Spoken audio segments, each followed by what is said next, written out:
اور جو شخص تم میں سے مومن آزاد عورتوں سے نکاح کرنے کا مقدور نہ رکھے تو مومن باندیوں ہی سے جو تمہارے قبضے میں آ گئی ہوں نکاح کر لے، اور اللہ تمہارے ایمان کو اچھی طرح جانتا ہے۔ تم پر تمہاری مائیں اور بیٹیاں اور بہنیں اور پھوپھیاں اور خالائیں اور بھتیجیاں اور بھانجیاں اور وہ مائیں جنہوں نے تم کو دودھ پلایا ہو اور رضائی بہنیں اور ساسیں حرام کر دی گئی ہیں، اور جن عورتوں سے تم خلوت کر چکے ہو ان کی لڑکیاں جنہیں تم پرورش کرتے ہو وہ بھی تم پر حرام ہیں۔ ہاں اگر ان کے ساتھ تم نے خلوت نہ کی ہو تو ان کی لڑکیوں کے ساتھ نکاح کر لینے میں تم پر کچھ گناہ نہیں،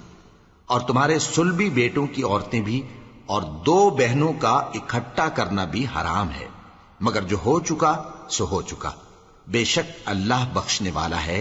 بڑا مہربان ہے۔ اور شوہر والی عورتیں بھی تم پر حرام ہیں مگر وہ جو قید ہو کر باندیوں کے طور پر تمہارے قبضے میں آ جائیں، یہ حکم اللہ نے تم کو لکھ دیا ہے، اور ان محرمات کے سوا دوسری عورتیں تم کو حلال ہیں، اس طرح سے کہ مال خرچ کر کے ان سے نکاح کر لو، بشرطے کہ نکاح سے مقصود عفت قائم رکھنا ہو نہ کہ شہوت پرستی۔ تو جن عورتوں سے تم لطف اندوز ہوئے ان کا مہر جو مقرر کیا ہو ادا کر دو، اور اگر مقرر کرنے کے بعد آپس کی رضامندی سے مہر میں کمی بیشی کر لو تو تم پر کچھ گناہ نہیں، بے شک اللہ سب کچھ جاننے والا ہے، حکمت والا ہے۔ اور جو شخص تم میں سے مومن آزاد عورتوں سے نکاح کرنے کا مقدور نہ رکھے تو مومن باندیوں ہی سے جو تمہارے قبضے میں آ گئی ہوں نکاح کر لے، اور اللہ تمہارے ایمان کو اچھی طرح جانتا ہے۔ تم آپس میں ایک دوسرے کے ہم جنس ہو، پھر ان لونڈیوں کے ساتھ ان کے مالکوں سے اجازت حاصل کر کے نکاح کر لو،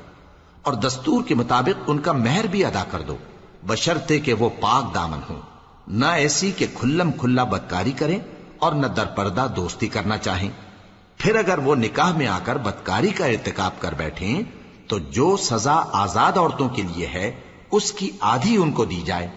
یہ باندھی کے ساتھ نکاح کرنے کی اجازت اس شخص کو ہے جسے گناہ کر بیٹھنے کا اندیشہ ہو،